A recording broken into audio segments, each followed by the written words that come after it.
मेरे अति प्यारों, यीशु मसीह के नाम से मैं आपको अभिवादन करता हूँ। ये जहाँ को देखने में कितना सुंदर है ना। ये जो है दक्षिण अमेरिका के ब्राज़ील राज्य की राजधानी रियो है। सबसे ऊंचे स्थान में से देखने से बहुत अच्छा लगता है। वहाँ से आज मैं आपके लिए प्रचार कर रहा हूँ। यह देश में आप देख सकते हैं पूरा मसीह लोग हैं, कैथोलिक लोग हैं। इन लोगों के बीच में एक जागृति आई है। इन्होंने अभिषेक पाया है। अभी इस देश में परिवर्तन को देख रहे हैं। प्रभु ने एक परिवर्तन को आरंभ किया है। उस पूरा फैलने के लिए में दुआ करना है।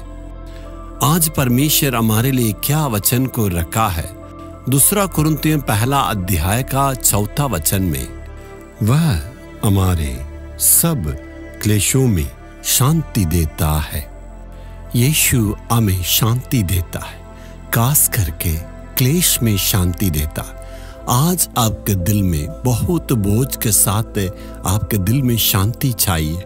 आज आपका दिल में बहुत बड़ा चोट है, बहुत आप बोझ के साथ है।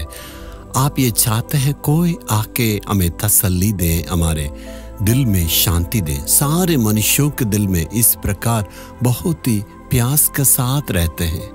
हमेशा ये प्यास के साथ रहते हैं। किसी मनुष्य के द्वारा, कोई दोस्त के द्वारा, किसी रिश्तेदार के द्वारा मेरे दिल में कोई तसल्ली दे, मेरे दिल में कोई शांति दे। आपका जीवन में भी ऐसे ही शांति की तलाश में है। यीशु ही हमें ऐसे शांति देता है। हमारी सेवा की शुरुआत में भी जैसे ये सारे मकान बनाने के पहले एक छोटे से जगह में 30-40 लोग इकट्ठे होके जब प्रार्थना हम करी रहे थे, मेरे दिल में अचानक बोझ आ गया। दिल उदास से भर गया था। मेरे दिल में एक शांति की तलाश की मैं खोज में था। इसलिए मैं बहुत बड़ा उदास में चला गया और मैं चाहता था कोई आके मेरे दिल में तसल्ली दे और मेरे दिल में वो शांति दे। कभी कभी परमेश्वर भी ऐसे मनुष्यों को, सेवकों को, भविष्यवक्ताओं को भेजते हैं। मैं भी चाहता था कोई व्यक्ति ऐसे सेवक मेरे पास आए। सुबह से शाम तक बेताब से मैं इंतजार करते रहा कोई आके मेरे दिल में शांति दे, क्योंकि पूरा दिल में मैं उदास से, निराश से भरा हुआ था। लेकिन कोई भी सुबह से शाम तक नहीं आए। तो शाम होने के बाद मैं बिल्कुल उदास हो गया और शाम के वक्त में मैं प्रार्थना के कमरे में जाके घुटना टेकने लगा।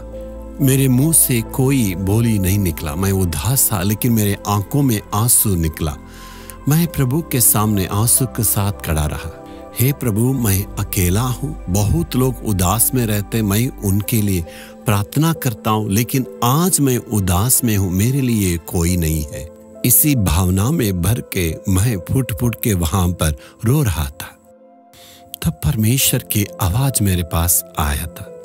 परमेश्वर ने मुझसे बातें किया। मैं अकेलेपन को महसूस करता हूँ। मैं गेत्सेमने में बिल्कुल अकेले रहा, मेरे लिए कोई नहीं रहा। वहां मैं बिल्कुल अकेले भटकता रहा। इसलिए यीशु ने कहा, मैं तेरे अकेलेपन को बिल्कुल समझता हूँ।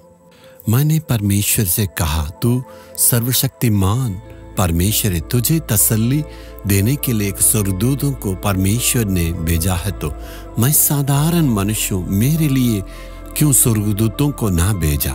जैसे ही प्रार्थना किया, क्षण भर में मेरी आत्मिक आंखों को परमेश्वर ने खोला। मैंने क्या देखा, वहां एक बहुत बड़ा स्वर्गदूत मेरे बगल में है। मैंने सोचा एक साधारण मामूली मनुष्य हूं, इस मनुष्य की प्रार्थना को सुन के प्रभु ने इतना बड़ा स्वर्गदूतों को भेजा, तो इसलिए मैं प्रभु को दिल से धन्यवाद दिया था। उसी वक्त प्रभु यीशु मसीह की आवाज को मैंने वहां सुना। यीशु मेरे बगल में आके खड़े थे और उन्होंने कहा था, बेटा घबराना नहीं, मैं तुम्हें अपनी हथेली में खोद कर बनाया, इसलिए घबराने की आवश्यकता नहीं। मिनट भर में सारे मेरा दिल का बोझ दूर हो गया। परमेश्वर मुझे तसल्ली देके वहां से यीशु निकल गया। यीशु का एक वचन मेरे दिल का बोझ को दूर किया।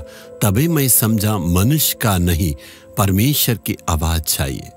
तो तसल्ली यीशु मसीह ही दे सकता है।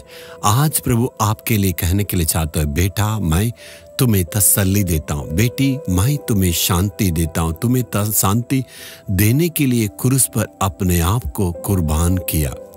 प्रभु ही हमें शांति दे सकता। मुंह खोल के कहे, प्रभु तू ही हमें शांति देने वाला है। प्रभु हमें तसल्ली देने के लिए कहने के लिए चाहते हैं, मेरा बेटा मेरी बेटी मैं तुम्हें अपने हथेली में खोद कर बनाया है। हे यीशु तू ही हमारी शांति है।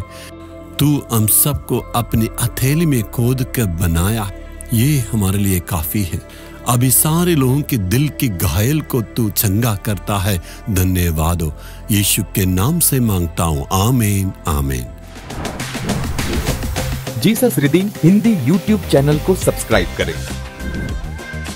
सब्सक्राइब बटन पर क्लिक करें और बेल आइकन को भी क्लिक करके हर दिन की नई कार्यक्रमों की जानकारी प्राप्त करें।